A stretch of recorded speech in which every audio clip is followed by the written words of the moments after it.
Plus C2 is equal to 0, then C2 कितना हो जाएगा,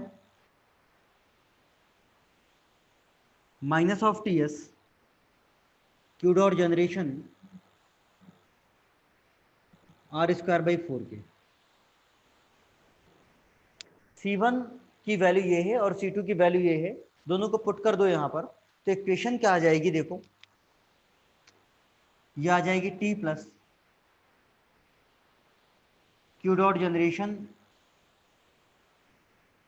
R square by 4 K plus C1 zero आ गया था, और प्लस C2 ये है, minus of Ts plus Q dot generation are square by 4 K. Simple, is equal to 0। This is temperature profile. ठीक है, तो जो लॉगरिदमिक वाली टर्म थी, उसमें जो C1 आ रहा था वो कितना आ गया है, 0। तो लॉगरिदमिक वाला कंफ्यूजन खत्म हो गया। फाइनली जो प्रोफाइल है वो कैसी हो जाएगी, पैराबोलिक प्रोफाइल हो जाएगी। देखो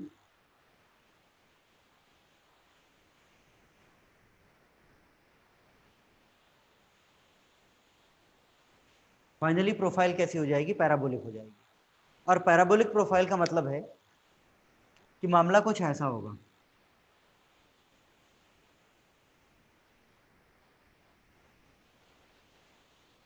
और ये क्या हो जाएगा, T मैक्सिमम हो जाएगा।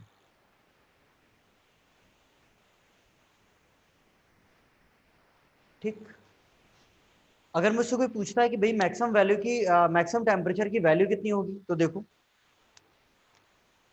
मैक्सिमम टेम्परेचर अगर मुझसे कोई पूछता है तो कहां पर मिलेगा, at R is equal to 0 पर।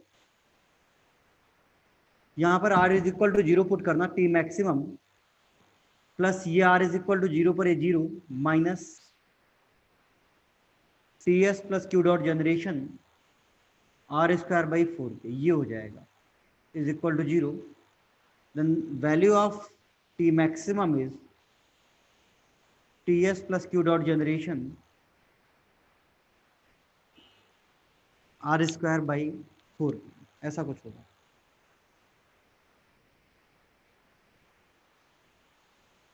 देखो कुछ ऐसा है, इसको याद रखेंगे अपन। ठीक है, वही प्रोसीजर जो पिछले 4 दिन से करते चले आ रहे हैं अपन ने। अपन जनरल हीट कंडक्शन इक्वेशन लिखा, क्यू जनरेशन था लिख दिया, कंडक्टिविटी कांस्टेंट थी कॉमन लिया, यहां आ गया, 2 बार इंटीग्रेशन किया, ये आया। Boundary condition at R is equal to capital R, T is equal to Ts, ये है। यूनिफॉर्म हीट जनरेशन है, यूनिफॉर्म हीट जनरेशन है तो अंदर टेम्परेचर मैक्सिमम होगा, कहां पर होगा, सेंटर पॉइंट पे। और टेम्परेचर मैक्सिमम में तो dt अपॉन dr क्या होगा, 0। दोनों बाउंड्री कंडीशन पुट करो, C1 C2 की वैल्यू आई, यहाँ पर वैल्यू पुट कर दो, टेम्परेचर प्रोफाइल आ गई पैराबोलिक की। और टेम्परेचर मैक्सिमम चाहिए तो इसमें R इज इक्वल टू क्या पुट कर दो, 0, ये आ गया ना। इसको एक बार नोट करो, फिर आगे बात करते हैं।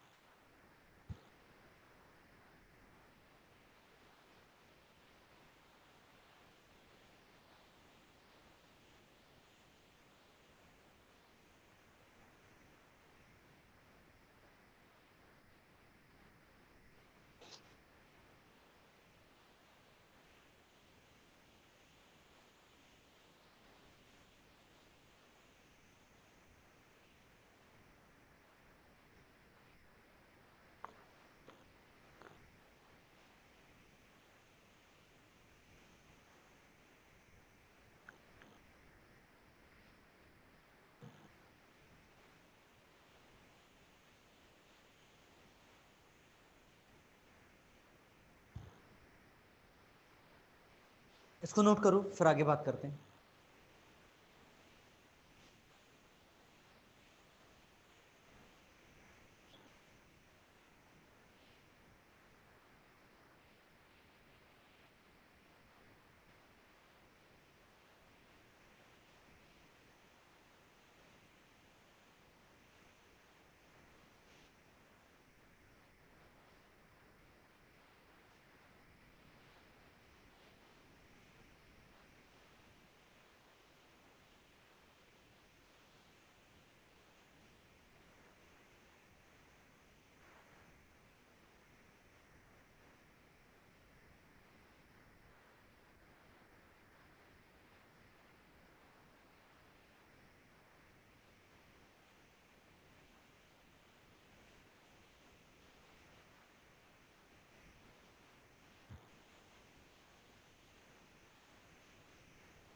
हाँ भाई, नोट कर लिया ना। ठीक, हम लोग किसकी बात कर रहे थे? यूनिफॉर्म हीट जनरेशन की। किसके लिए? सॉलिड सिलेंडर के लिए। एक केस और बचा, यूनिफॉर्म हीट जनरेशन इन ए सॉलिड स्फीयर। तो एक हेडिंग डालो केस नंबर सेकंड का डी। एक हेडिंग डालो केस नंबर सेकंड का D, uniform heat generation in solid sphere.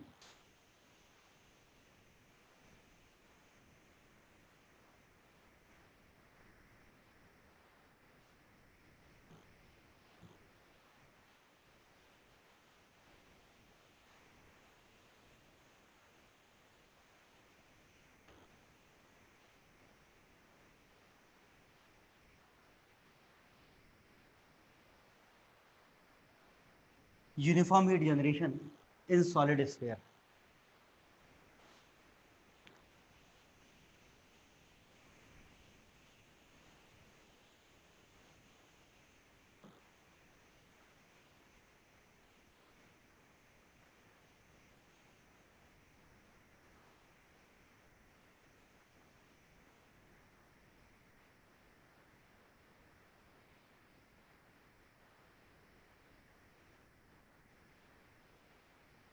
सुनो, मामला क्या है?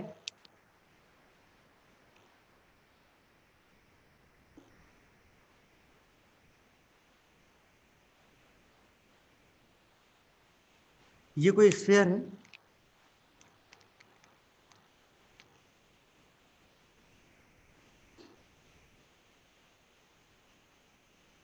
आपको दे रखा है ये आर रेडियस पे टेम्परेचर टी एस है, सेम वैसा ही जैसा पिछले बार था। ठीक, स्फीयर के लिए जनरल हीट कंडक्शन इक्वेशन क्या थी? R square by are square था, याद करो। स्फीयर के लिए जनरल हीट कंडक्शन इक्वेशन थी 1/r² del by del are k are square D T by D r, ये था। प्लस क्या है? क्यू डॉट जनरेशन है, यूनिफॉर्म हीट जनरेशन वाला केस है। कंडक्टिविटी कांस्टेंट है, कॉमन आ जाएगा और ये आएगा del over del upon del are, r square D T by D R, Q dot generation are square by के इज इक्वल टू 0, ऐसा कुछ। इसको एक बार इंटीग्रेट करना तो ये हो जाएगा R square D T by D R plus Q dot generation R cube by 3 K, सही लिख रहा हूँ ना? हाँ, सही लिख रहा हूँ। Are cube by 3 K plus C one is equal to 0, और ये इक्वेशन हो जाएगी 1। ठीक, आर स्क्वायर से डिवाइड करो पूरी इक्वेशन को,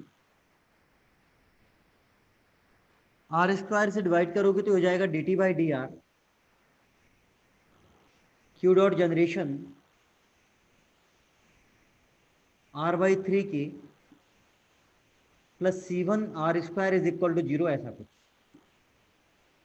इसको एक बार और इंटीग्रेट करोगे, और इंटीग्रेट करोगे तो क्या हो जाएगा? T plus Q dot generation are square by 6 K minus C one by R plus C two is equal to 0,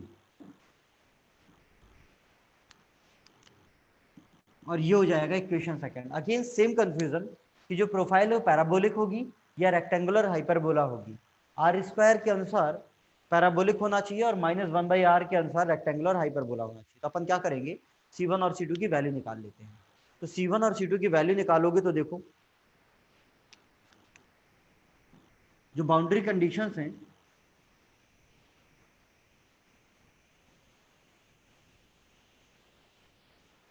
पहली क्या हो जाएगी? अगेन आपको पता है कि जो स्फीयर है उसमें यूनिफॉर्म हीट जनरेशन है, और अगर यूनिफॉर्म हीट जनरेशन है देन एट द सेंटर क्या होगा? टेम्परेचर मैक्सिमम होगा, और टेम्परेचर मैक्सिमम है तो D T upon D R क्या हो जाएगा? 0। तो देखो, at are is equal to 0 T is equal to T maximum, then D T upon D R क्या हो जाएगा? 0। पहला पुट करो इसको, तो आर इज इक्वल टू 0 पर D T upon D R 0, R 0 मतलब ये 0, ये भी 0, तो C1 को 0 होना पड़ेगा। तो C1 क्या हो जाएगा? 0 हो जाएगा, पहली condition. And second condition is at R is equal to capital R, temperature is Ts, surface temperature. Value put करना, temperature is Ts at R is equal to capital R, Q dot generation R square by 6K, C1 0 आया था, plus C2 is equal to 0, then the value of C2 is minus of TS Q dot generation R square by 6K. ये C2 की value हो जाएगी, ठीक। C1 और C2 दोनों की वैल्यू इस इक्वेशन में पुट करोगे तो आपको टेम्परेचर प्रोफाइल मिल जाएगी। और देखो ये क्या हो जाएगा, T plus Q dot generation R square by 6K, C1 0 है and the value of C2 is minus of TS plus Q dot generation R square by 6K is equal to क्या हो जाएगा, 0। सिंपल। C1 0 आ गया है तो ये rectangular hyperbola वाला confusion खत्म हो गया। फाइनली जो टेम्परेचर प्रोफाइल है वो कैसी हो जाएगी, पैराबोलिक हो जाएगी। जो टेम्परेचर प्रोफाइल है वो कैसी हो जाएगी,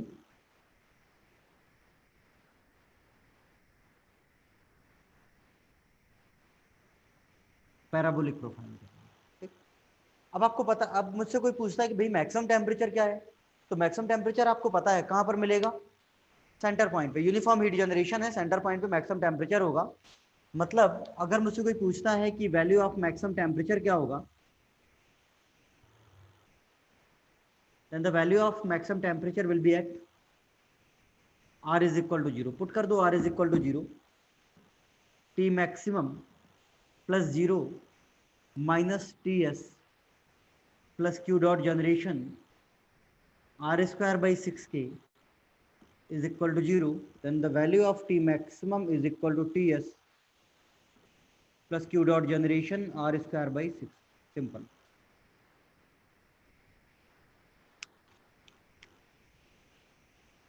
इसको याद रखेंगे अपन, ठीक। Same procedure, general heat conduction equation लिखा, दो बार इंटीग्रेट किया, बाउंड्री कंडीशन पुट की, C1 C2 की वैल्यू निकाली, मैक्सिमम टेम्परेचर चाहिए था, R इज इक्वल टू 0 पर मिल गया। और टेम्परेचर प्रोफाइल कैसी होगी, पैराबोलिक। मतलब मामला कुछ ऐसा होगा,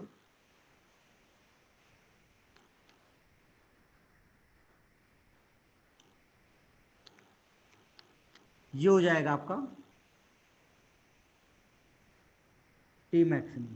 सिंपल, ठीक है। इसको एक बार नोट करो, फिर आगे बढ़ते हैं अपन।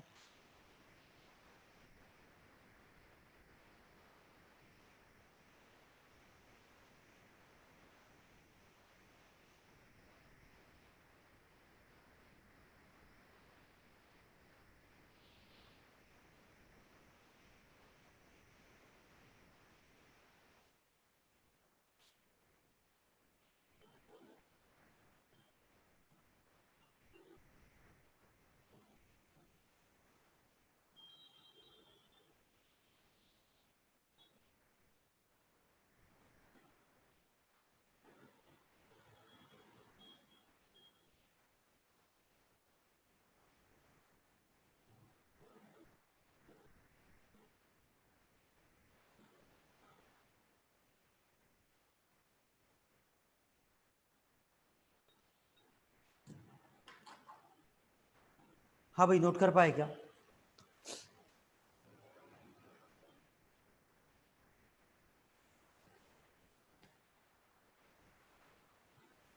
इसको नोट कर लेना तो मुझे बता देना।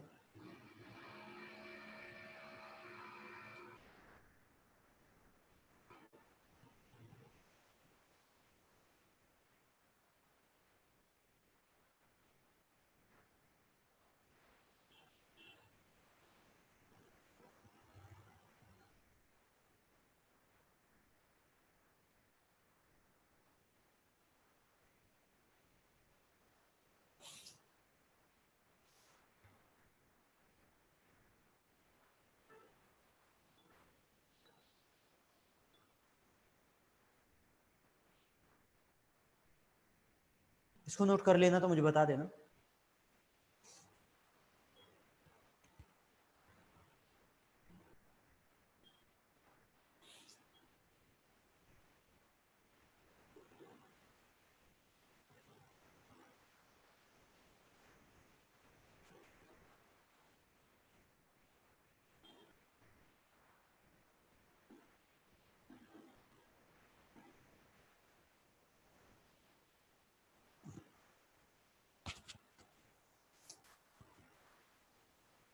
हाँ भाई, नोट कर पाए ना? यहाँ तक बातें समझ में आ रही है क्या आपको? कुछ भी नहीं करना है, जनरल हीट कंडक्शन इक्वेशन को उठाना है, दो बार इंटीग्रेट करना है, प्रोफाइल आएगी, बाउंड्री कंडीशन को पुट करना है, C1 C2 की वैल्यू निकालना है, फिर जो भी पूछे हम लोग बता सकते हैं। यहाँ तक बात समझ में आ रही है आपको? यहाँ तक बात समझ में आ रही है क्या, या फिर ऐसे ही चल रहा है? यहाँ तक बात समझ में आ रही है?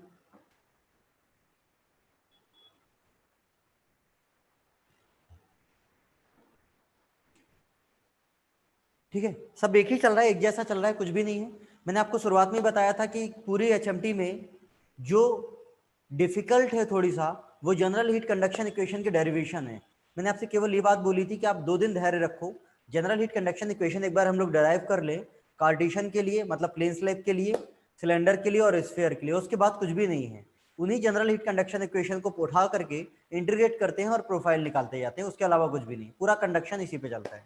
ठीक है, तो अभी तक अपन ने डिस्कस क्या किया है? शुरुआत में अपन ने बात की थी basic introduction of conduction, convection, radiation, reason of conductivity, variation of conductivity with temperature, then general heat conduction equation for Cartesian coordinate, cylindrical coordinate and spherical coordinate, and then electrical analogy and the conduction resistance for conductive resistance and convective resistance L upon K और 1 upon H, ये discuss किया था।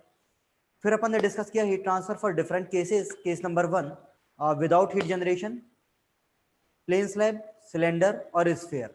ठीक, heat transfer with heat generation, plane slab with symmetrical boundary condition, plane slab with unsymmetrical boundary condition, cylinder और sphere. इतना discuss किया है अभी अपन ने, है ना? सुनो, ठीक है, एक आध क्वेश्चन देखते हैं फिर आगे बढ़ते हैं। मैंने आपको एक पीडीएफ सेंड की थी जिससे हम लोग क्वेश्चन कर रहे थे, उस पीडीएफ में आना।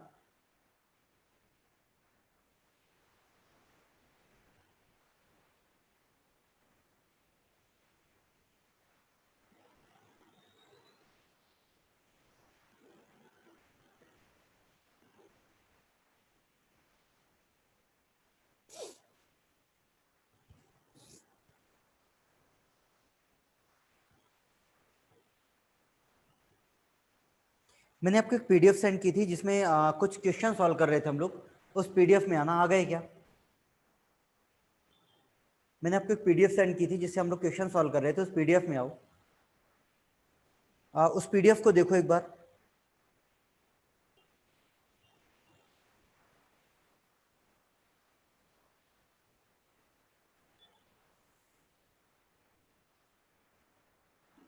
उसमें क्वेश्चन है,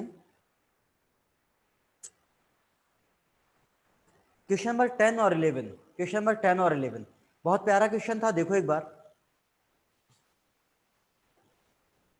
उसमें क्वेश्चन नंबर 10 और 11 देखो एक बार।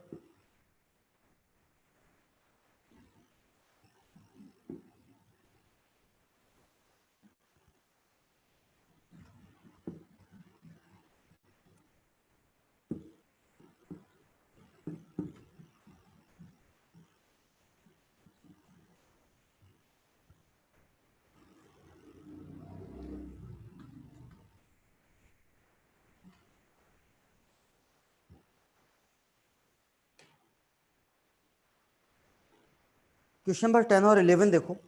आपको दे रखा है at a certain time the temperature distribution in a long cylinder fire tube of inner radius 30 centimetre and the outer radius 50 centimetre given by T is equal to something something दे रखा है, where T is in degree Celsius and R is in metre. तो thermal conductivity and thermal diffusibility of the tube is इतना इतना। पहला पूछा rate of heat flow at inside surface per unit length, और second पूछा rate of heat storage per unit length will be. सुनो, मामला क्या है, मैं बात कर रहा हूं क्वेश्चन नंबर 10 एंड 11 की।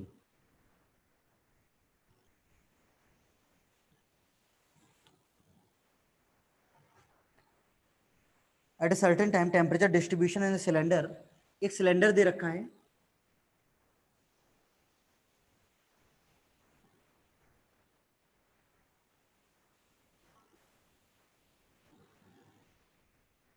ये कुछ ऐसा है।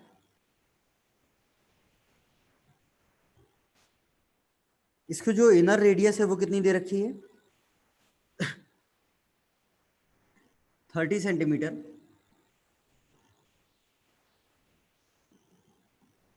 आउटर रेडियस कितनी दे रखी है 50 सेंटीमीटर। टेम्परेचर डिस्ट्रीब्यूशन कितना दे रखा है 80 + 1000 आर -5000 आर स्क्वायर, ये दे रखा है। Where T is in degree Celsius, R is in metre. Thermal conductivity कितनी दे रखी है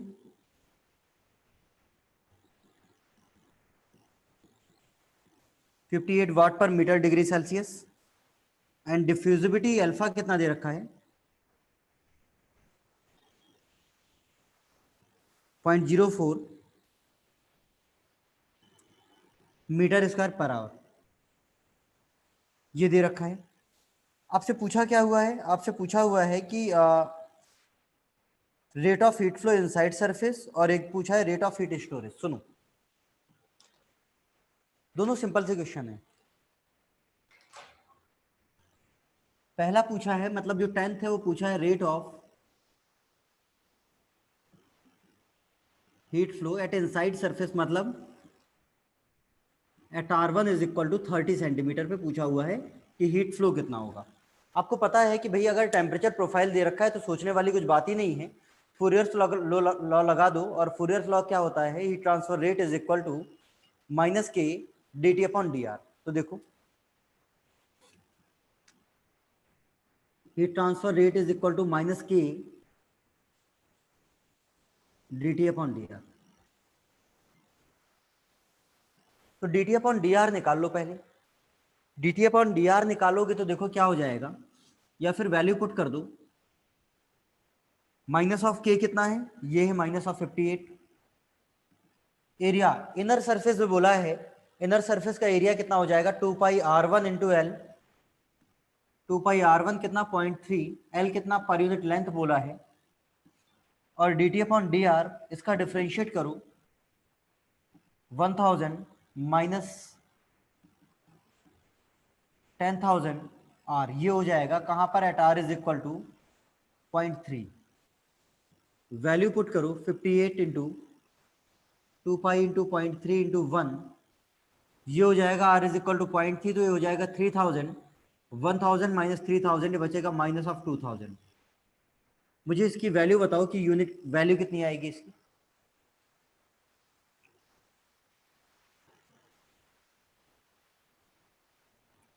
मुझे इसकी वैल्यू बताओ कितनी आएगी।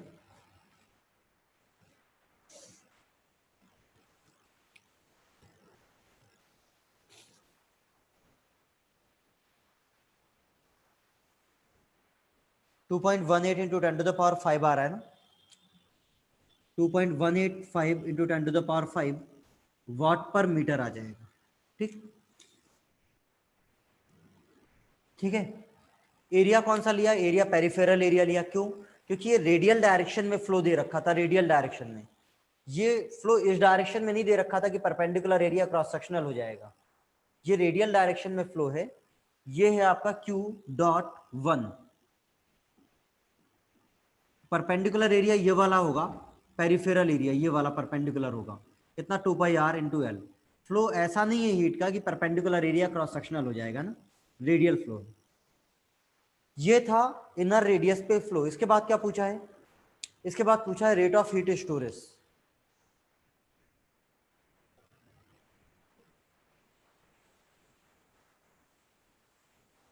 ये फाइनल वैल्यू कितनी आ रही है, निगेटिव आ रही है पॉजिटिव आ रही है। एक निगेटिव यहां भी तो था, आगे था ना एक निगेटिव, तो निगेटिव निगेटिव प्लस आ जाएगा। ठीक है, अब मेरी बात सुनो, इसके बाद क्या पूछा है, इसके बाद पूछा है कि रेट ऑफ हीट स्टोरेज क्या होगा। तो रेट ऑफ हीट स्टोरेज जब भी पूछता है तो अपन क्या करेंगे, रेट ऑफ हीट स्टोरेज के लिए एनर्जी कंजर्वेशन वाली इक्वेशन लगाओ। एनर्जी कंजर्वेशन वाली कौन सी इक्वेशन थी, देखो,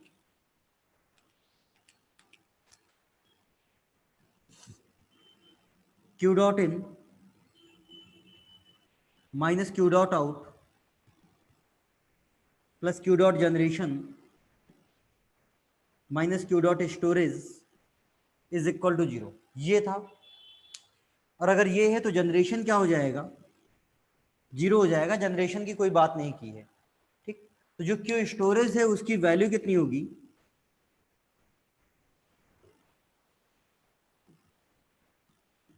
Q dot in minus Q dot out, ये होगा Q dot in minus Q dot out, मतलब ये आपका क्यू डॉट इन है, यहां पर इन हो रहा है सिलेंडर की सरफेस पे, और यहां पर क्या हो रहा है, आउट हो रहा है। तो इनर रेडियस पे इन हो रहा है और आउटर रेडियस पे आउट हो रहा है, मतलब ये जो निकला ये क्यू डॉट इन था इनर रेडियस पे। अब मुझे निकालना है कि क्यू डॉट आउट कितना है, और वो कहां पर मिलेगा, आउटर रेडियस पे। तो सुनो, क्यू डॉट आउट कैलकुलेट कर लो, तो minus k D T upon D r, outer radius मतलब r is equal to 0.5 centimetre. Value put करोगे, के कितना था, माइनस ऑफ 58, इस बार रेडियल डायरेक्शन है तो एरिया आउटर वाला हो जाएगा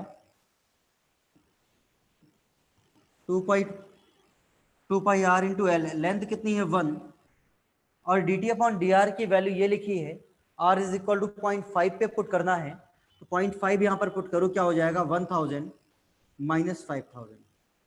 इसको कैलकुलेट करके बताना कि क्यू डॉट आउट कितना आ रहा है।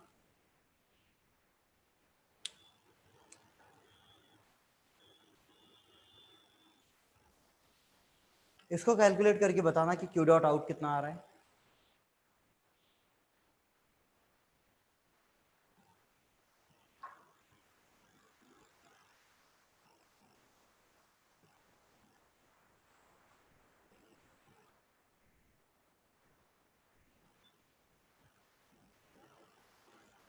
कितना आ रहा है, 7.28 इंटू 10⁵, 7.284 इंटू 10⁵, ये आ रहा है वाट पर मीटर। यहां से क्यों स्टोरेज की वैल्यू आएगी,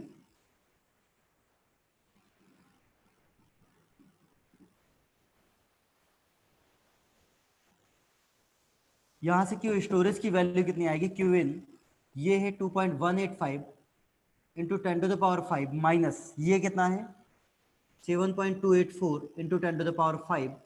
मुझे इसको कैलकुलेट करके बता दो कि जो क्यू डॉट स्टोरेज है,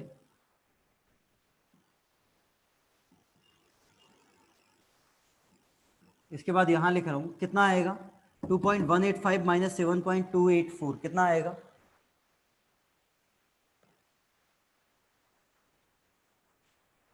बेटा इसको कैलकुलेट तो करो, पहले बात करते हैं एरिया की।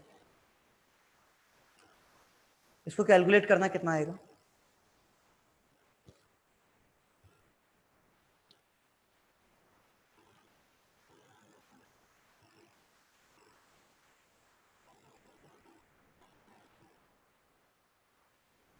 कितना आएगा 5.102।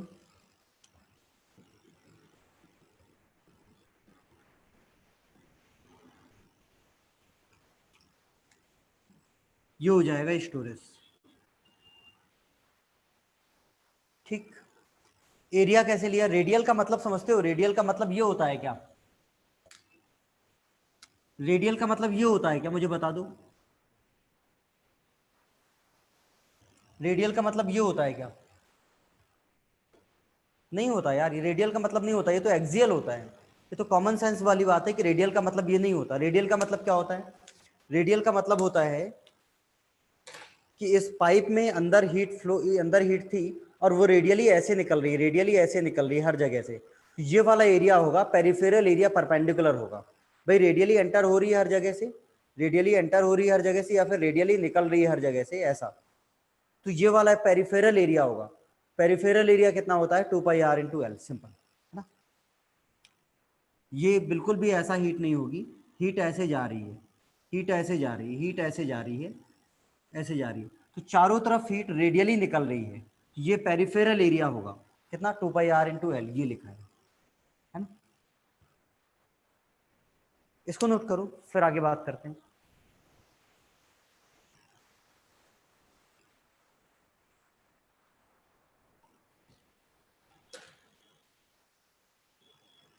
अच्छा, हीट स्टोरेज नेगेटिव आ गया है ना, हीट स्टोरेज नेगेटिव आ गया है, इसका मतलब है कि एक्चुअल में वो स्टोर नहीं हो रहा है, वो एक्चुअल में जनरेट हो रहा होगा।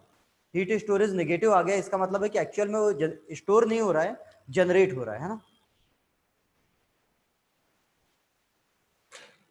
जनरेट निगेटिव आ जाने का मतलब है कि वो एक्चुअल में क्या हो रहा है, जनरेट हो रहा है, स्टोर नहीं हो रहा है। क्वेश्चन ने पूछा था स्टोर कितना हो रहा है, तो वो स्टोर अपन ने निकाल दिया है, ठीक है, निगेटिव आ रहा है, मतलब एक्चुअल में क्या आ रहा था, जनरेट हो रहा है। मतलब इन इन जो हुआ वो कम है और आउट जो हुआ वो ज्यादा है, इसका मतलब है कि अंदर कुछ ना कुछ हीट जनरेट हो रही है। इसको नोट करना।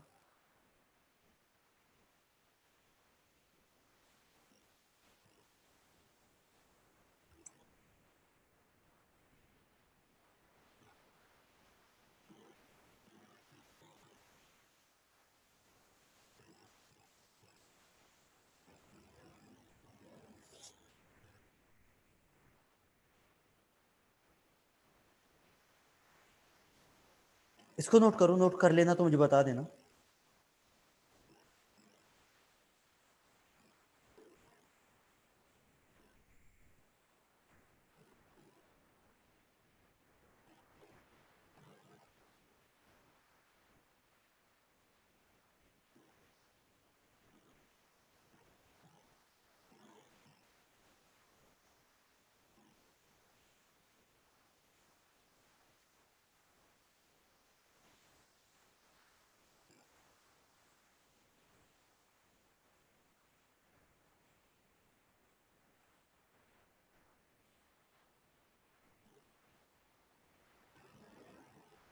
हाँ भाई, नोट कर पाए क्या?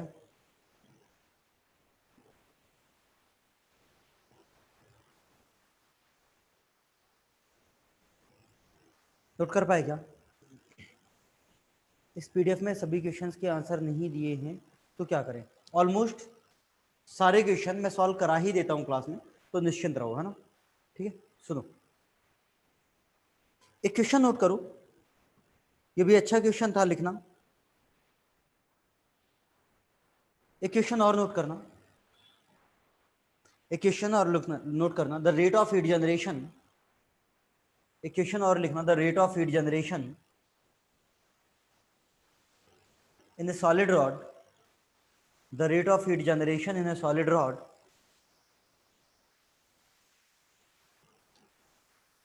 the rate of heat generation in a solid rod is given by q is equal to q naught 1 minus r square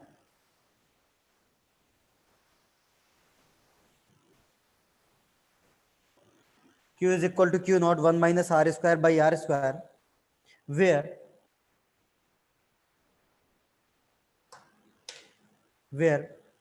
capital R is the radius of the rod,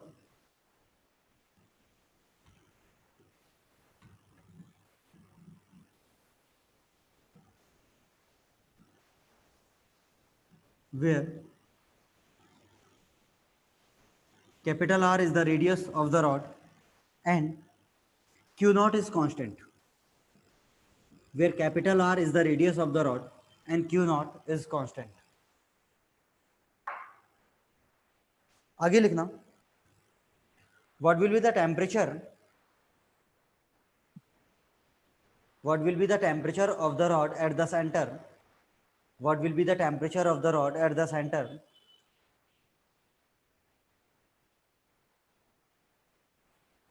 what will be the temperature of the rod at the center of what will be the temperature of the rod at the center of 20 centimeter diameter, of 20 centimeter diameter, having of 20 centimeter diameter, having thermal conductivity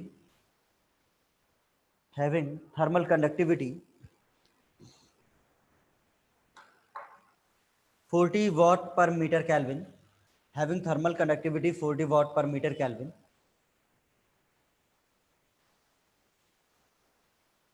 if the temperature of the surface of the rod is if the temperature of the surface of the rod is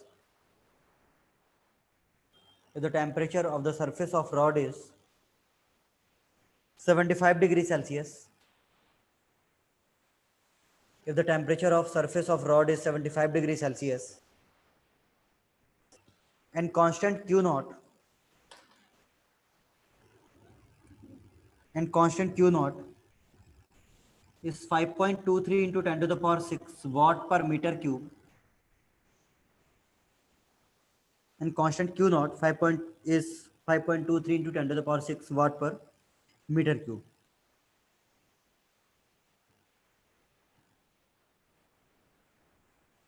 दो minute सुनो।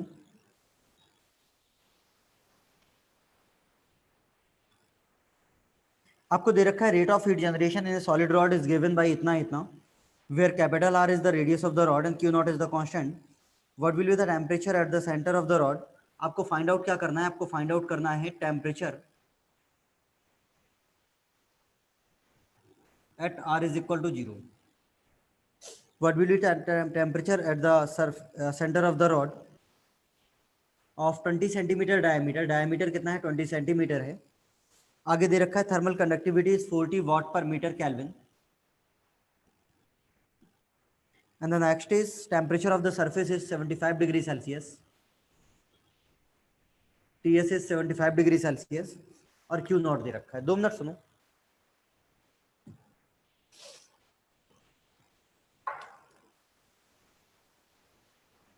देखो एक rod दे रखी है,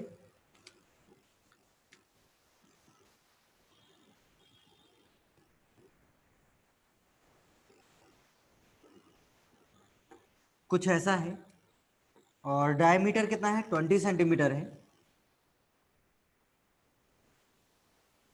तो radius कितना हो जाएगा 10 centimetre and the surface temperature is 75 degree Celsius. ठीक, सुनो।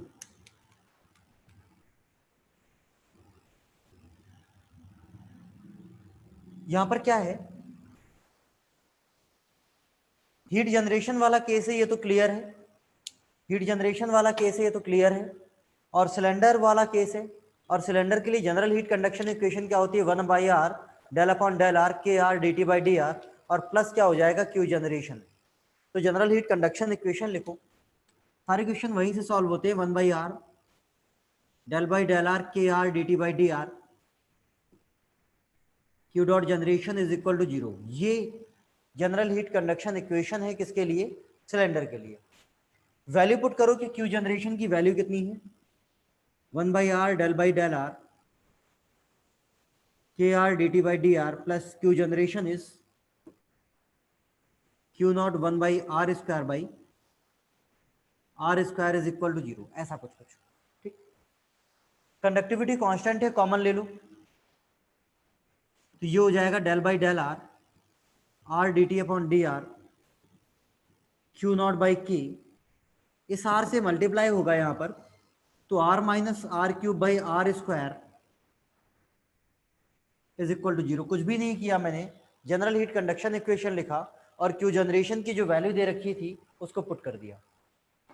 क्या करना है, कुछ भी नहीं, 2 बार इंटीग्रेट कर दो। इसको 2 बार इंटीग्रेट करोगे तो देखो क्या हो जाएगा, R D T by D R q generation by q naught by k, इसको इंटीग्रेट करोगे तो r square by 2 minus r के power 4/4 r square plus C1 is equal to 0। इस आर से डिवाइड करो, then D T by D R plus Q naught by k r/2 minus are cube by 4r square plus C1 by r is equal to 0। Again integrate करो, t plus Q naught by K are square by 4 R के power 4/16 R square plus C1 ln r plus C2 is equal to 0, and this is equation 1 and this is equation 2। कुछ भी नहीं किया, general heat conduction equation लिखा, Q generation की value put की और 2 बार क्या कर दिया, इंटीग्रेट कर दिया। मुझे वैल्यू चाहिए किसकी, C1 और C2 की। सेम प्रोसीजर क्या करोगे, बाउंड्री कंडीशन पुट करोगे, और सिलेंडर के लिए बाउंड्री कंडीशन क्या थी आपको याद होगा,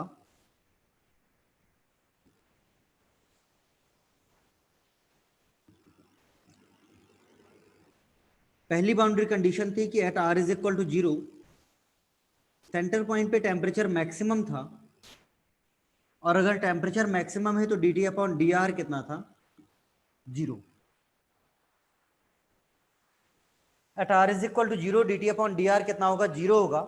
इक्वेशन 1 से देखो, from equation 1 r is equal to zero पर D T upon D r zero, मतलब ये जीरो, ये जीरो, तो C1 को जीरो होना पड़ेगा, C1 जीरो हो जाएगा, पहली कंडीशन।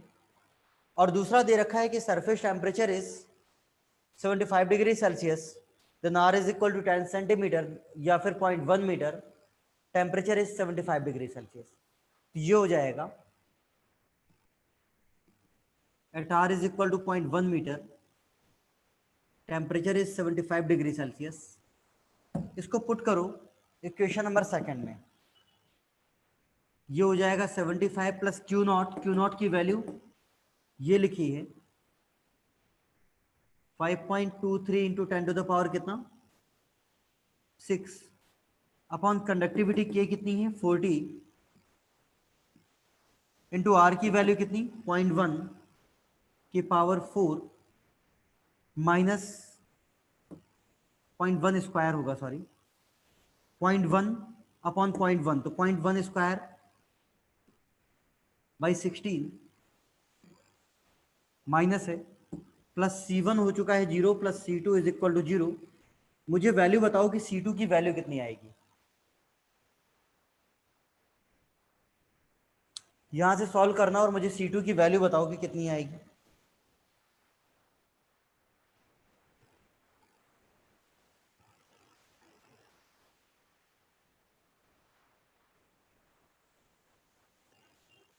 इसमें क्वेश्चन में यूनिफॉर्म हीट जनरेशन बोला है क्या?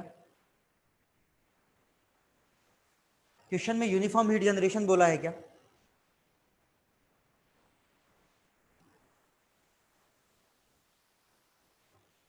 क्वेश्चन में कहीं यूनिफॉर्म हीट जनरेशन लिखा है क्या? नहीं लिखा ना, तो यूनिफॉर्म हीट जनरेशन बिल्कुल भी नहीं है, नहीं है यूनिफॉर्म हीट जनरेशन, है ना। इवन हीट जनरेशन रेडियस के साथ चेंज हो रहा है, जैसे जैसे रेडियस स्मॉल आर चेंज होगी वैसे वैसे हीट जनरेशन चेंज होगा, है ना। जैसे जैसे रेडियस चेंज होगी वैसे वैसे हीट जनरेशन चेंज होगा। यूनिफॉर्म हीट जनरेशन बिल्कुल भी नहीं है, वेरिएबल हीट जनरेशन है, इसीलिए मुझे हीट जनरेशन की वैल्यू लिख करके इंटीग्रेट करना पड़ा, है ना। हीट जनरेशन वेरिएबल है, रेडियस के साथ चेंज हो रहा है ना?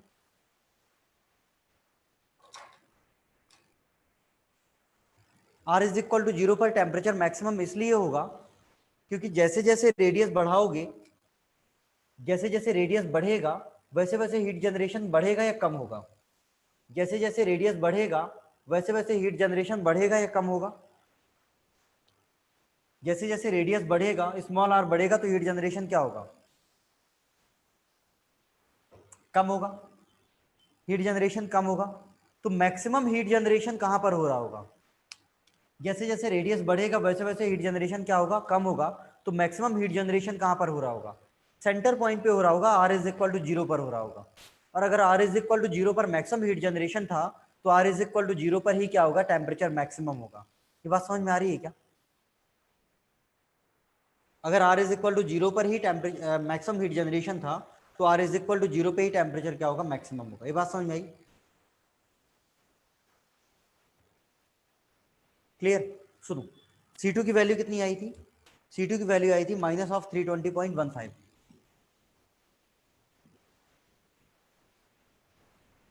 ये C2 आ गया। मुझे फाइंड आउट क्या करना था? मुझे फाइंड आउट करना था temperature at are is equal to zero, temperature at are is equal to zero. इसमें पुट कर दो इक्वेशन नंबर सेकंड में, फ्रॉम इक्वेशन सेकंड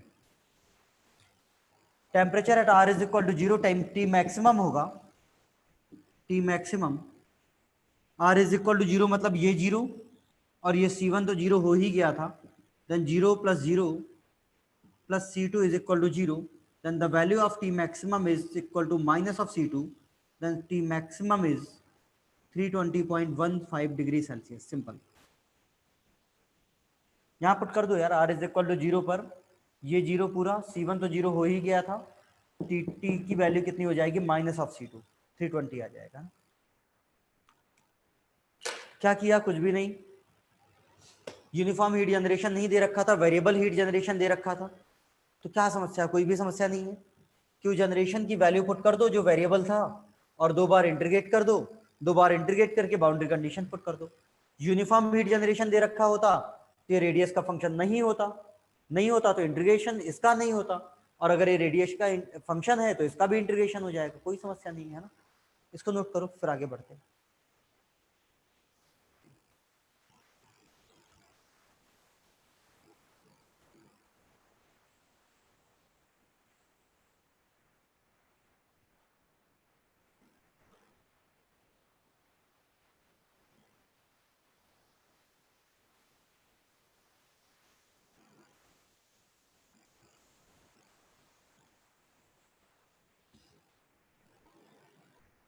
इसको नोट करो, नोट कर लेना तो मुझे बता देना।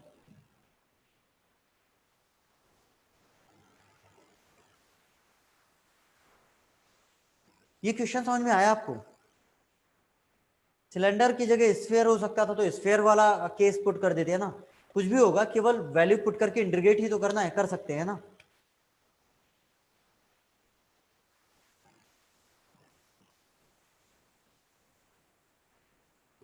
इसको एक बार नोट करो, फिर आगे बात करते हैं।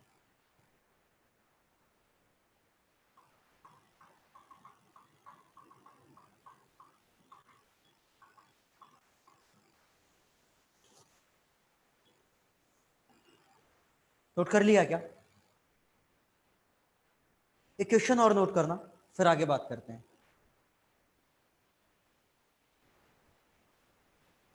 नोट कर लिया होगा ना?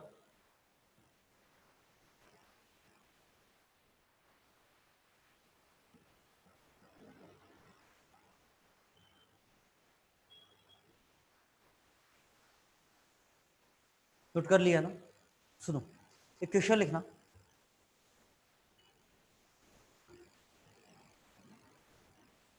एन इलेक्ट्रिकल कंडक्टर, एक क्वेश्चन नोट करना है। एन इलेक्ट्रिकल कंडक्टर, हाँ बेटा, इसमें केवल जनरल हीट कंडक्शन इक्वेशन आता है। अगर मैंने आपको शुरुआत वाले दिन ही बोला था कि केवल 2 दिन धैर्य रखो, एक बार हम लोग general heat conduction equation proof कर लें, उसके बाद कुछ भी नहीं है। पूरा conduction general heat conduction equation पे ही चलता है। अगर वो आता है तो केवल उसको 2 बार इंटीग्रेट करना है, बाउंड्री कंडीशन पुट करना है, रटा रटाया मैथड है। या तो इस टाइप का क्वेश्चन आएगा, या फिर क्वेश्चन कैसा आएगा जैसा हम लोग देखते थे रजिस्टेंस वाला, भैया रजिस्टेंस सीरीज में है, पैरेलल में, इक्विवेलेंट रजिस्टेंस निकालो और dt अपन आर इक्विवेलेंट निकाल लो, उस टाइप का क्वेश्चन आएगा, है ना। दोनों अपन कर सकते हैं, ठीक। एक क्वेश्चन और नोट करना। एन इलेक्ट्रिकल कंडक्टर और of copper,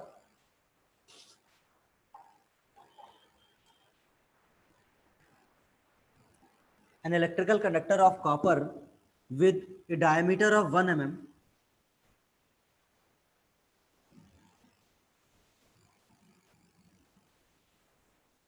an electrical conductor of copper with a diameter of 1 mm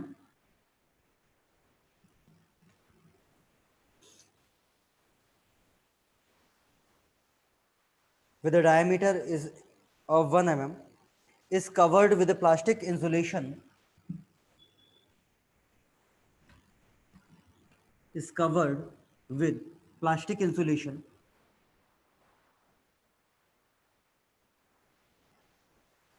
is covered with plastic insulation of thickness 1 mm, is covered with plastic insulation of thickness 1 mm,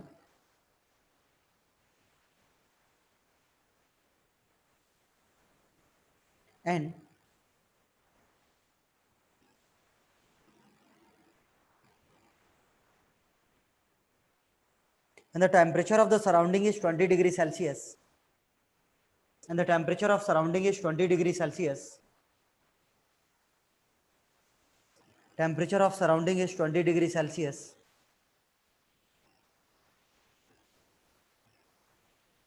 temperature of the surrounding is 20 degrees Celsius. Find out the maximum current, find out the maximum current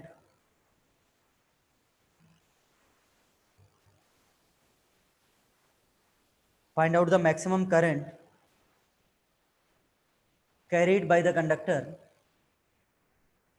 Find out the maximum current carried by the conductor.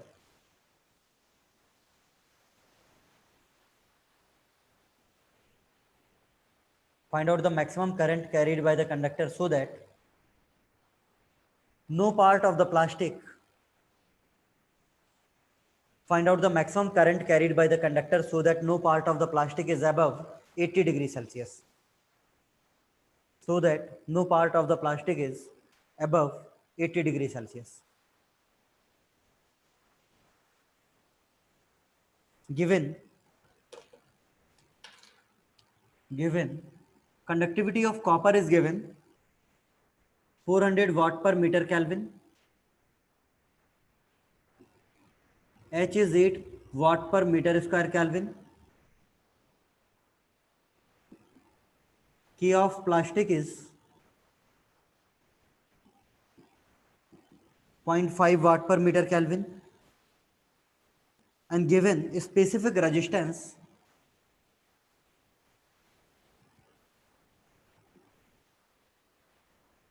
rho of copper,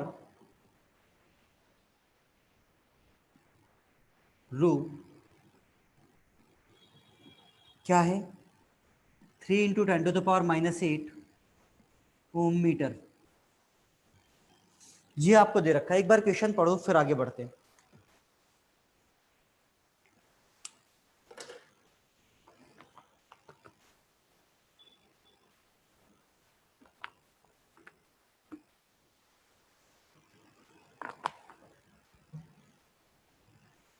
देखो आपको question क्या दे रखा है, आपको दे रखा है an electrical conductor of the copper with a diameter of 1 mm with a plastic insulation of 1 mm.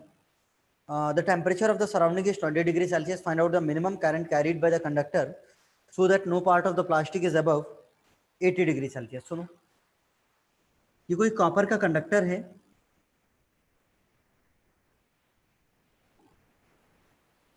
और इसका डायमीटर कितना है 1 mm, तो रेडियस R1 कितनी हो जाएगी 0.5 mm। इसके ऊपर कोई प्लास्टिक का इंसुलेशन लगाया हुआ है और जो प्लास्टिक इंसुलेशन है उसकी थिकनेस कितनी है 1 mm है। तो जो R2 है वो कितना हो जाएगा 1.5 mm हो जाएगा। ये कॉपर है और ये क्या है, ये प्लास्टिक इंसुलेशन है।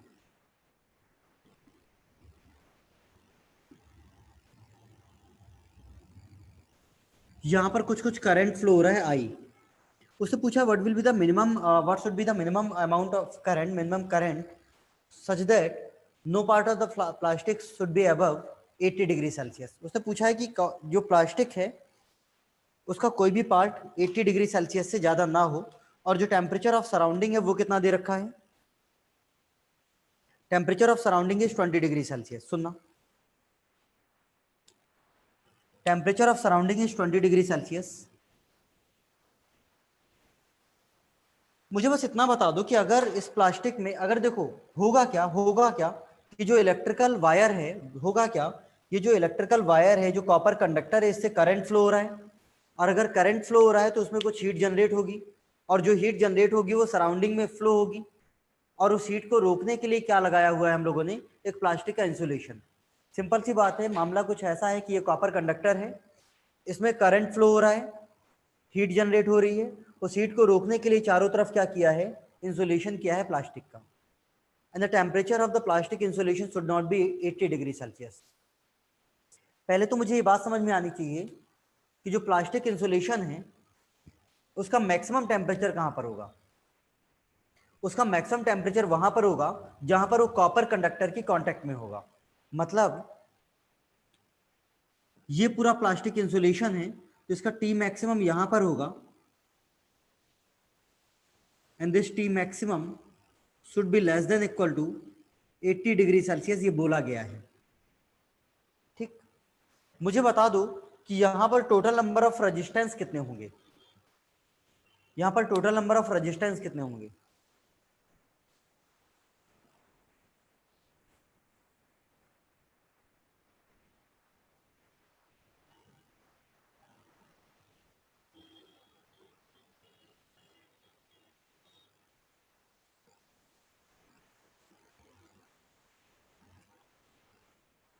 हाँ भाई, यहाँ पर टोटल नंबर ऑफ रेजिस्टेंस कितने होंगे जो यूज होंगे?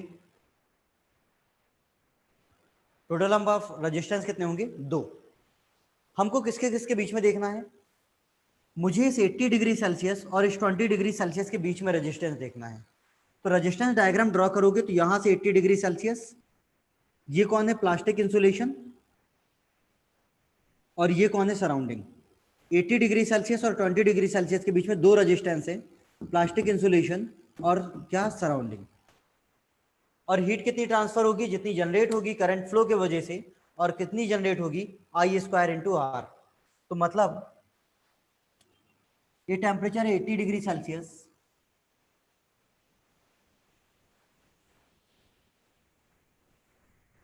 ये 20 डिग्री सेल्सियस।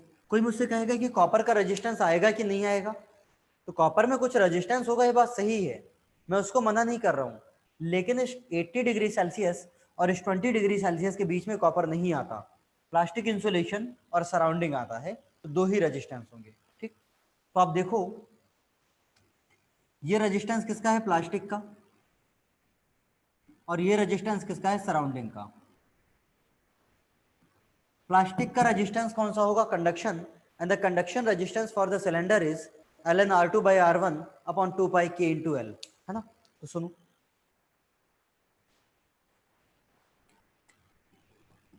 प्लास्टिक का क्या हो जाएगा? ln r2 by r1 2 pi k plastic k insulation into l, और सराउंडिंग का क्या हो जाएगा? 1 upon h into A, outer side वाला area 2 pi r2 into L, ये हो जाएगा। और हीट ट्रांसफर यहां पर कितना होगा? Q dot is equal to I square into R, ये हीट जनरेट होगी। बेटा आप लिख रहे हो कि होंगे तो 4, 4 नहीं होंगे, टोटल 3 होंगे और 2 यूज होंगे। 3 कौन कौन से? कॉपर का, प्लास्टिक का और सराउंडिंग का। टोटल 3 रेजिस्टेंस है, उनमें से 2 यूज हो रहे हैं, है ना? 4 किसी भी तरह से नहीं है। ठीक है, सुनो, अब ये मत कहना कि प्लास्टिक इधर भी है और इस साइड भी होगा। मेरे भाई ये कॉपर है, प्लास्टिक चारों तरफ है, एक कॉपर का, उसके चारों तरफ प्लास्टिक और फिर surrounding. Total number of resistance is 3 और यूज हो रहे हैं 2, है ना? 4 किसी भी तरह से नहीं है। ठीक है, देखो यहाँ पर हीट कितनी जनरेट हुई? आई स्क्वायर इंटू आर। हीट कितनी जनरेट हुई? आई स्क्वायर इंटू आर। रजिस्टेंस कौन कौन सा था? प्लास्टिक और सराउंडिंग। तो जो हीट जनरेट होगी वही बाहर फ्लो होगी। तो देखो हीट ट्रांसफर रेट कितना हो जाएगा? Q dot is equal to I square into are is equal to D T upon resistance, series में ही ऐड हो जाएंगे, 80 माइनस 20 अपॉन कितना हो जाएगा? ln r2 by r1। r2 कितना है? 1.5 और r1 कितना है? 0.5। 2 पाई के इंसुलेशन, के प्लास्टिक कितना है? 0.5 इंटू एल नहीं दे रखा, प्लस हो जाएगा 1 अपॉन एच, कितना है? 8। 2 पाई r2 कितना है? Outer radius is 1.5 mm into L, ये हो जाएगा। ठीक, अब देखो आई स्क्वायर आर में आर क्या है? आर इज द रेजिस्टेंस, लेकिन आपको क्वेश्चन में जो दे रखा है वो रेजिस्टेंस नहीं दे रखा है, क्या दे रखा है? रजिस्टिविटी दे रखा है। क्वेश्चन में जो दे रखा है वो स्पेसिफिक रेजिस्टेंस दे रखा है। तो आपको अच्छी तरह से पता है कि जो आर है वो क्या होता है? रो एल अपॉन ए सी होता है। ये आप लोग 11th क्लास में पढ़ा करते थे कि अगर स्पेसिफिक रेजिस्टेंस रो है then the resistance is rho l upon a. याद आ रहा होगा आपको? तो देखो क्या हो जाएगा,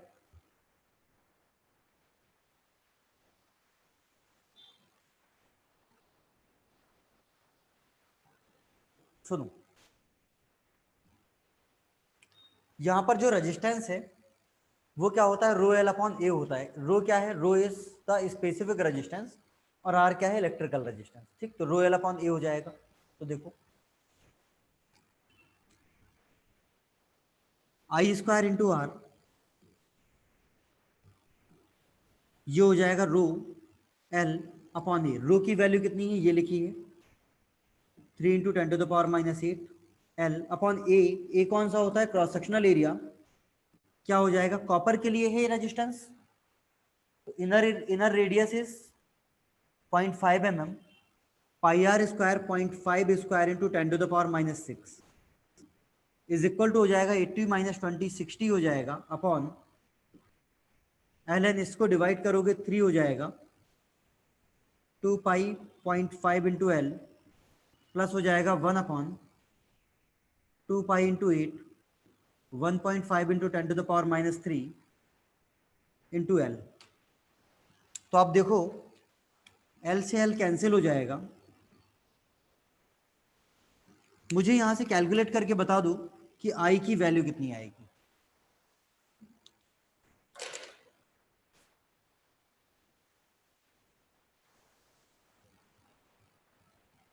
मुझे यहां से कैलकुलेट करके बता दो कि आई की वैल्यू कितनी आएगी।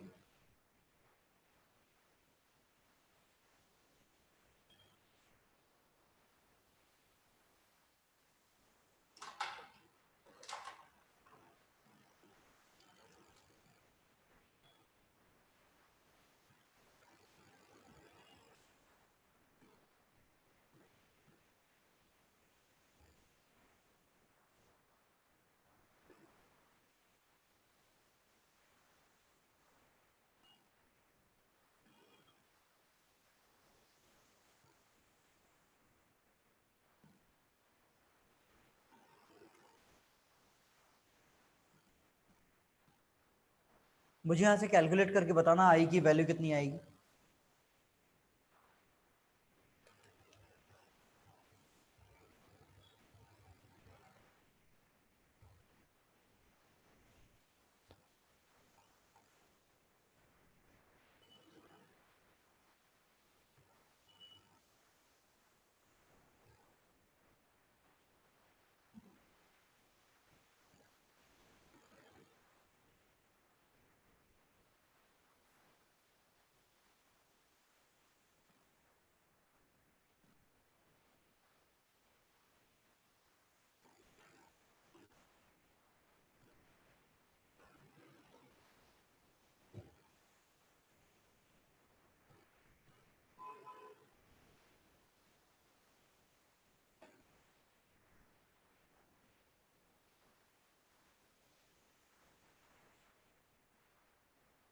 इसको सॉल्व करना और मुझे आई बताना कितना आएगा।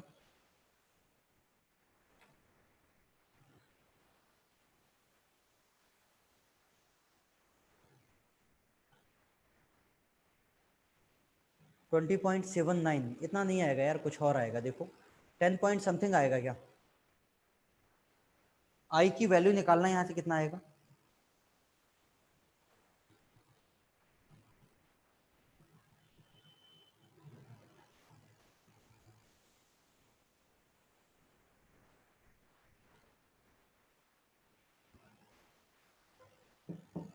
यहां से आई की वैल्यू सॉल्व करना कितना आएगा।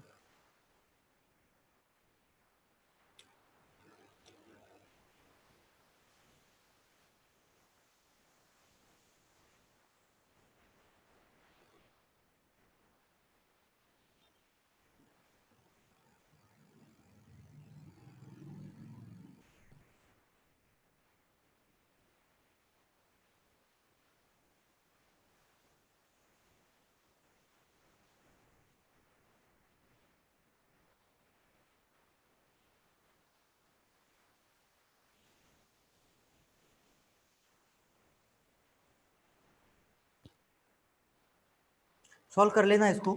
10.7 समथिंग आएगा, देख लेना एक बार, शायद ऐसा कुछ आंसर आएगा ना। इसको एक बार नोट करो फिर आगे बढ़ते हैं। इसको एक बार नोट करो फिर आगे बढ़ते हैं। मुझे क्या दे रखा था, एक इलेक्ट्रिकल कंडक्टर है, उसके चारों तरफ क्या किया हुआ है, प्लास्टिक इंसुलेशन।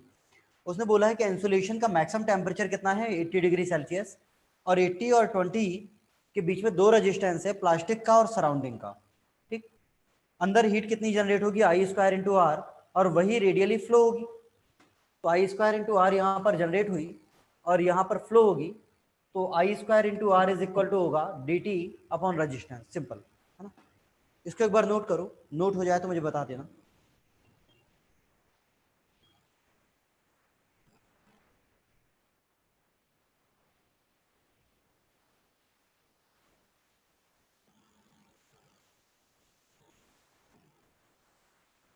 10.7 आ रहा होगा, है ना? 10.7 आ रहा होगा, ठीक है। इसको एक बार नोट कर लो, फिर आगे बात करते हैं।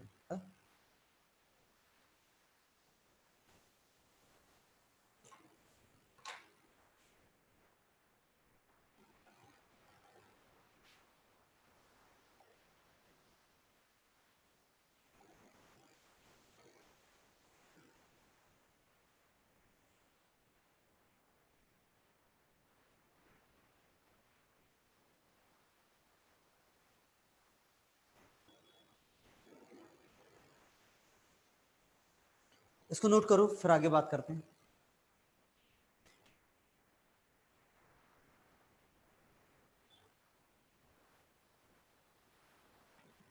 बेटा रेजिस्टेंस का आंसर डिपेंड करता है, हम लोग एचएमटी पढ़ रहे हैं, हम लोग एचएमटी डिस्कस कर रहे हैं, हीट ट्रांसफर पढ़ रहे हैं।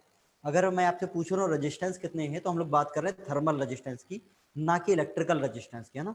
तो थर्मल रेजिस्टेंस कितने हैं? 3 हैं। उसमें इलेक्ट्रिकल रेजिस्टेंस को कंसिडर मत करो, है ना? हीट ट्रांसफर डिस्कस कर रहे हैं। हाँ, अगर इलेक्ट्रिकल रेजिस्टेंस की बात करोगे तो फिर कितने हो जाएंगे? 4 हो जाएंगे ना। और इस तरह से रेजिस्टेंस गिनने लग जाओगे तो फिर इनफाइनाइट नंबर ऑफ रेजिस्टेंस होंगे।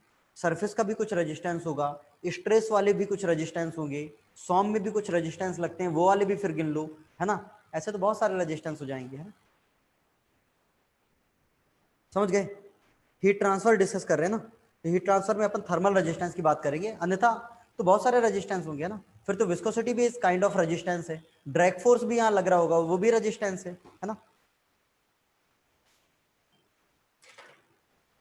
इसको नोट कर लिया क्या?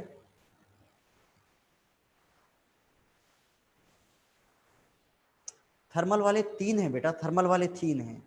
एक कॉपर का, एक कॉपर का, एक प्लास्टिक का, एक सराउंडिंग का। लेकिन जो टेम्परेचर अपन को दे रखे हैं 80 डिग्री सेल्सियस और 20 डिग्री सेल्सियस, उस टेम्परेचर डिफरेंस के बीच में 2 हैं, प्लास्टिक का और सराउंडिंग का। हैं 3, कॉपर, प्लास्टिक और सराउंडिंग, है ना? ठीक है, 3 हैं, उसमें यूज कितने हो रहे हैं? 2। ठीक है, थर्मल 3 है, वैसे रेजिस्टेंस इनफाइनाइट नंबर हो जाएंगे। फिर रेजिस्टेंस तो ये डिपेंड करेगा किस चीज का रेजिस्टेंस देखना है। इलेक्ट्रिकल रेजिस्टेंस देख लो, भाई इलेक्ट्रिकल रेजिस्टेंस तो फिर कॉपर का भी कुछ होगा, प्लास्टिक का भी कुछ होगा, एयर का भी कुछ होगा। फिर आपको ड्रैग फोर्स देखना है तो एयर का भी कुछ होगा, एयर प्लास्टिक का भी होगा, एयर कॉपर का भी होगा। ऐसे तो ना जाने कितने रेजिस्टेंस होंगे ना। ठीक है,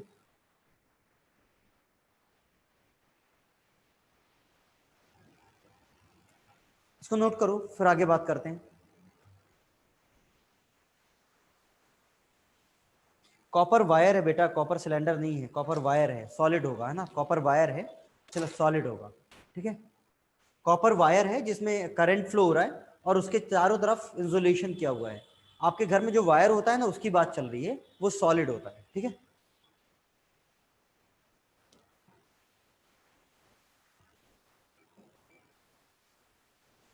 ठीक है, सुनो, देखो एक क्वेश्चन और नोट करो, फिर आगे बात करते हैं ना।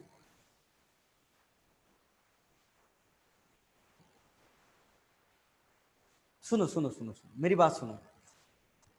देखो एक क्वेश्चन नोट करो, अब मैं बताता हूं कि अगर सॉलिड आ जाएगा तो फिर किस तरह से लिखेंगे उसका रजिस्टेंस, है ना? एक क्वेश्चन नोट करो,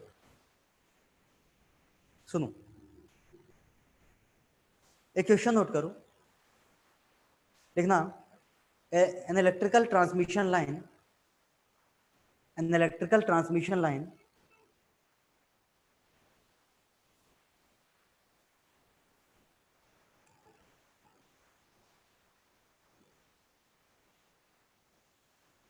an electrical transmission line made of diameter 25 mm, an electrical transmission line made of diameter 25 mm,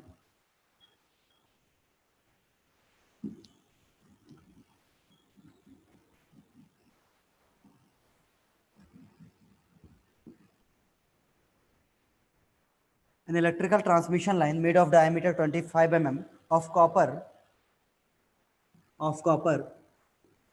which carries current of copper which carries current which carries current 200 ampere, 200 ampere,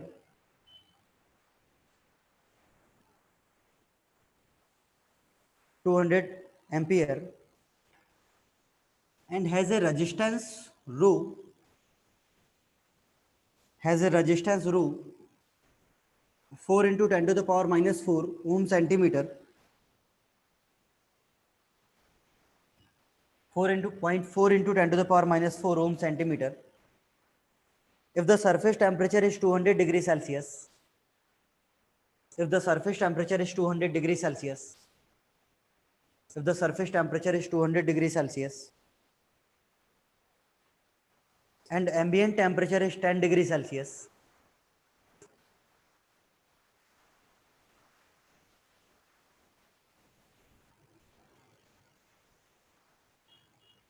and ambient temperature is 10 degrees Celsius,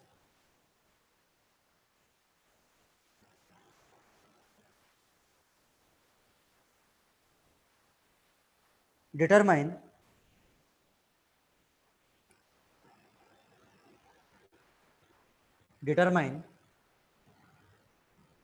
heat transfer coefficient, determine heat transfer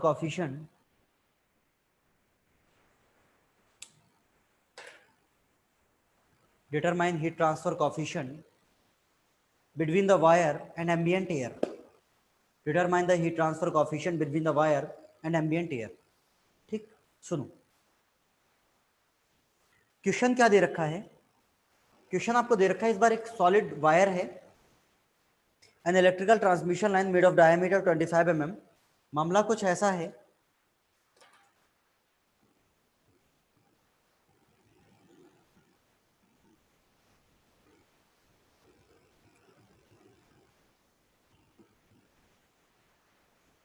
made of diameter, diameter कितना दे रखा है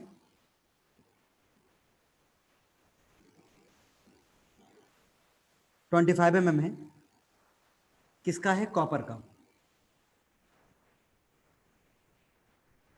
which carries current, current दे रखा है आपको आई कितना है 200 ampere,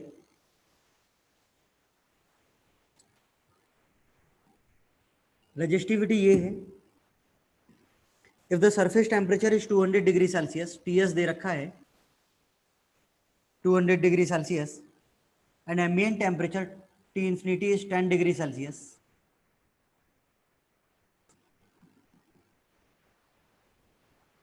Then find out the value of convective heat transfer coefficient H.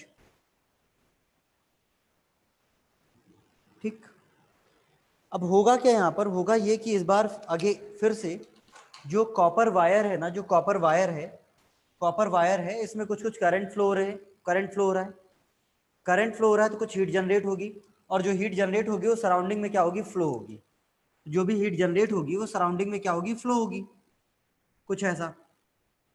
मुझे बता दो कि इस बार कॉपर वायर और सराउंडिंग के बीच में रेजिस्टेंस कितने होंगे, कॉपर वायर और सराउंडिंग के बीच में रेजिस्टेंस कितने होंगे, 1 2 3 4, कितने। कॉपर वायर का जो टेम्परेचर दे रखा है 200 डिग्री सेल्सियस और जो सराउंडिंग का टेम्परेचर दे रखा है उसके बीच में रेजिस्टेंस कितने होंगे, एक ही होगा ना भाई, एक ही होगा ना, और एक रेजिस्टेंस होगा कौन सा, सराउंडिंग का कन्वेक्शन रेजिस्टेंस। तो देखो केवल कन्वेक्टिव रेजिस्टेंस होगा इन दोनों के बीच में, आर कन्वेक्टिव। तो आपको कुछ भी नहीं करना है, जो भी हीट जनरेट होगी वो यहां से फ्लो हो जाएगी, सिंपल। तो जो भी हीट जनरेट होगी वो फ्लो हो जाएगी कहां से, T S minus T infinity upon are convection से। तो जनरेट कितनी होगी, जनरेट होगी I square into r, and the value of r is rho l upon a c is equal to Ts minus T infinity upon R convection 1 upon H, simple. ठीक, आप value put करोगे तो value कितनी आ जाएगी, I square is given, I is given 200 square, rho is 0.4 into 10 to the power minus 4 and the length is L, cross sectional area is pi by 4 into D square is equal to Ts minus T infinity 200 minus 10 upon 1 upon H, and the area is H into area, contacted area होता है, peripheral area contact में होगा, ये peripheral area है, पाई into 0.025 into L. तो देखो L से L cancel हो जाएगा। मुझे वैल्यू बता दो कि एच की वैल्यू कितनी आएगी।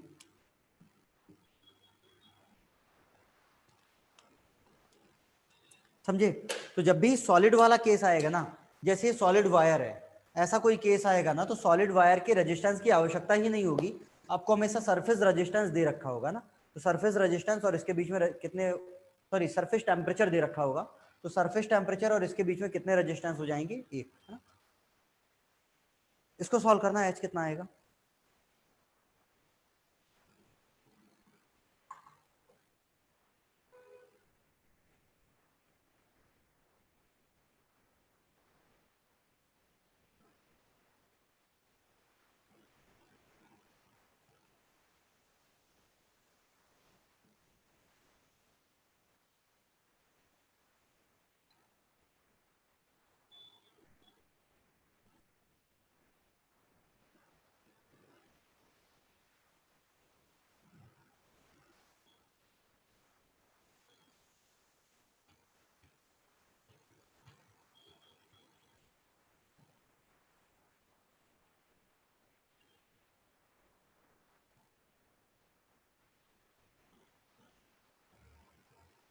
इसको नोट करो, एच निकालो, बात करते हैं उसकी भी।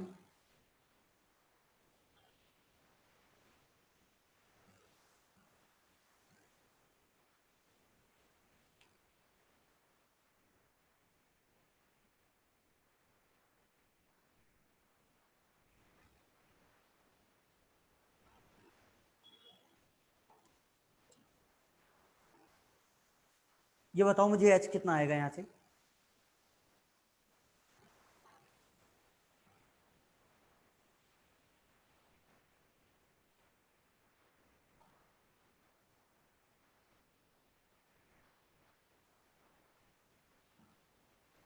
इतना समय कैसे लग सकता है यार, देखो 200 स्क्वायर, 4 ऊपर चला जाएगा, इंटू 0.4 इंटू 10⁻⁻⁴ अपॉन पाई से पाई कैंसिल नहीं होगा, upon pi into 0.025 square is equal to, ये पूरा ऊपर चला जाएगा, H into pi into 0.025 into 190। यहाँ से एच निकालना है, एच निकाल लो यहाँ से, 2 मिनट की 2 सेकंड की कैलकुलेशन है। कितना आएगा, 686.2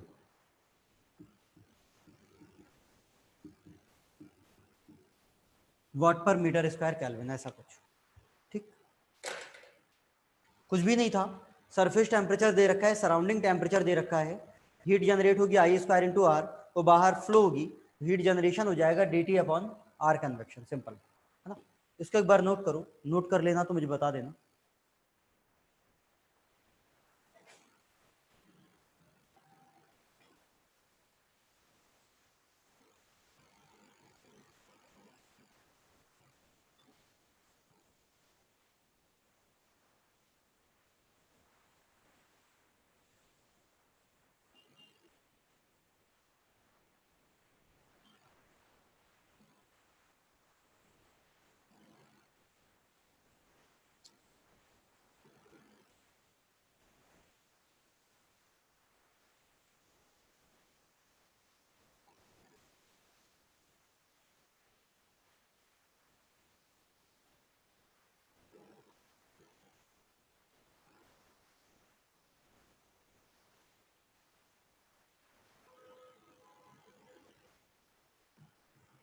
हाँ भाई, नोट कर लिया क्या?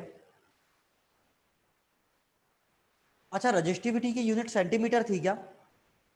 रजिस्टिविटी की यूनिट सेंटीमीटर थी ना? हाँ सही कह रहा है वो, रजिस्टिविटी की यूनिट सेंटीमीटर थी, और सेंटीमीटर थी तो यहाँ पर 10⁻⁻⁴ के साथ साथ 10⁻⁻⁶ हो जाएगा, है ना। तो एच का यहाँ पर 10⁻⁻² भी आएगा, तो फिर 6.86 हो जाएगा। 10⁻⁻⁴ था, तो ये हो जाएगा 0.4 इंटू 10⁻⁻⁶ ओम मीटर हो जाएगा। सेंटीमीटर था उसके साथ, है ना।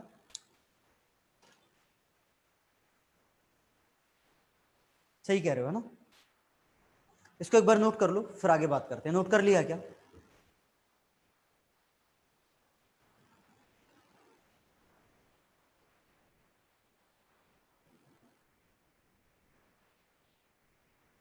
इसको नोट कर लिया क्या?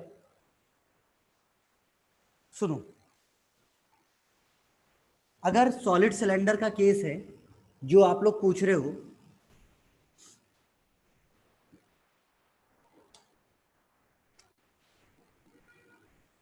सॉलिड सिलेंडर है तो इसमें रेडियल हीट ट्रांसफर तभी हो सकता है जब अंदर हीट जनरेशन हो रहा हो। तो फिर रेजिस्टेंस लिखने की जरूरत नहीं है, ये वैसे ही हो जाएगा जो अभी एक क्वेश्चन किया था ना अपन ने हीट जनरेशन वाला, ये वाला क्वेश्चन किया था ना भाई, 1/r del by del are के D T upon D R Q dot generation is equal to 0।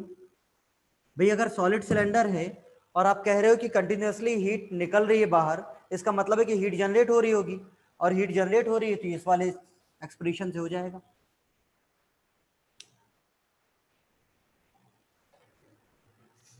अरे मेरे भाई, अगर जरूरी नहीं है कि यूनिफॉर्म बने, तो बिना यूनिफॉर्म वाला केस भी मैं करा चुका हूं।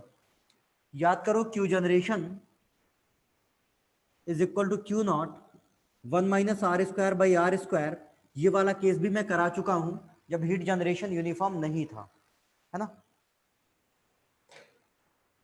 क्लियर है? क्या करते हो भाई, क्या गजनी अजनी को फॉलो करते हो क्या? सुनो, क्लियर है? बात समझ में आई?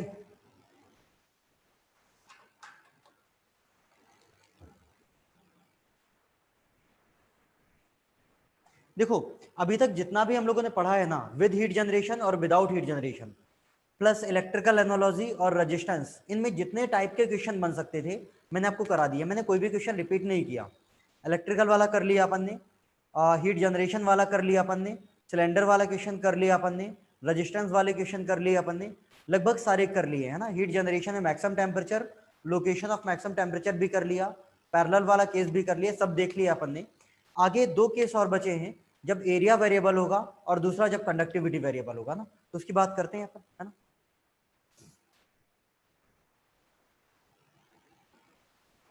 ठीक है, तो कल मिलते हैं अपन कितने बजे? सेम टाइमिंग 5 से 7, है ना? और अपन बात करते हैं कल, दो केस और बचे हैं, एरिया वेरिएबल और कंडक्टिविटी वेरिएबल। उसके बाद आपका कंडक्शन खत्म हो जाएगा ना। कंडक्शन में इतना ही है, कुछ भी नहीं कंडक्शन है यार, जनरल हीट कंडक्शन इक्वेशन लगा करके केवल सॉल्व ही तो करना है ना? ठीक है, बाय बाय।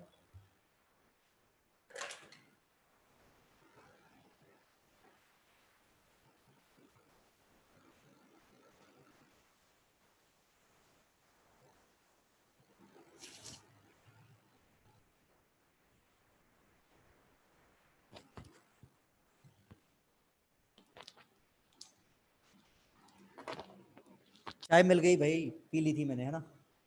पहले ही पी ली थी आज।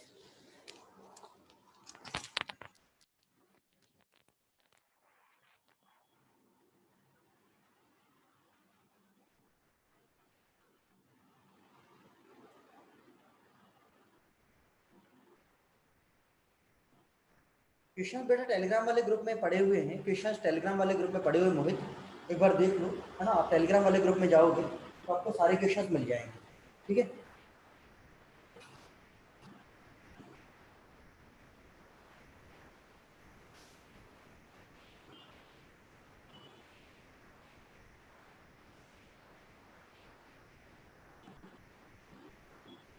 इस पीडीएफ जो मैंने बोली है ना, जिस पीडीएफ से क्वेश्चन कर रहे थे, उसके कंडक्शन वाले सारे क्वेश्चन देख लेना आप लोग, है ना?